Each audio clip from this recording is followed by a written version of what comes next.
Brave చేయనోళ్ళు జర మంచిగా చెయ్యండ్రి. చెయ్య శాత కాదు ఏం కాదు కానీ అట్లా చేసినావు ఇట్లా చేసినావు అని వంకలు పెడతారు. అది సరే గాని ఏంది ఏపీలేందో తీర్థం కొట్లాట అవుతుందంట. తీర్థాన్ని తాగుతారా, వాసన చూస్తారా, నెత్తిన పోసుకుంటారా అని ఎక్కడలేని క్వశ్చన్లేసి కొట్లాటలు పెట్టుకుంటారంట టీడీపీ వైసీపీలు. ఏమో మేమైతే ఇవన్నీ చూడమబ్బా. తీర్థం పోయంగానే లటుక్కుని తాగేసి చేతులు దులుపుకుంటాం అంతే. మీ రాజకీయాలను వారెతూ ఏం విమర్శలు చేసుకుంటుర్రో ఏమో మీకైనా సమజైతుందా?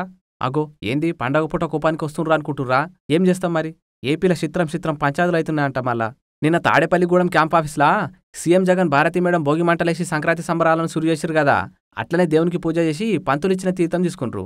అయితే జగన్ సార్ కొంచెం నోట్లో పోసుకొని కడమది నెత్తి మీద రుద్దుకుండు. ఇక్కడ దాకా బాగానే ఉంది.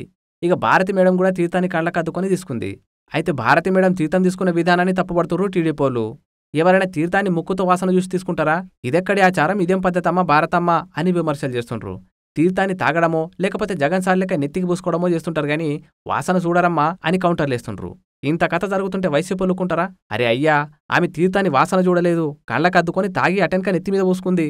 ఎందుకింత దిగజారి తీర్థం కాడ కూడా రాజకీయం చేస్తుండ్రు అని కౌంటర్ ఇస్తుండ్రు.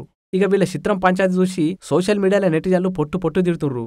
ఇవేం రాజకీయాలు సామి, ఈ పచ్చపాటెల్లోకి ఏది చూసినా తప్పుగానే కనిపిస్తున్నట్టుందని తిడుతుర్రు. బంజేరి మీ పనికి మళ్ళా లొల్లి, మీరిట్లనే చేస్తే ఆయన జనాలు కొట్టినా కొడతారు.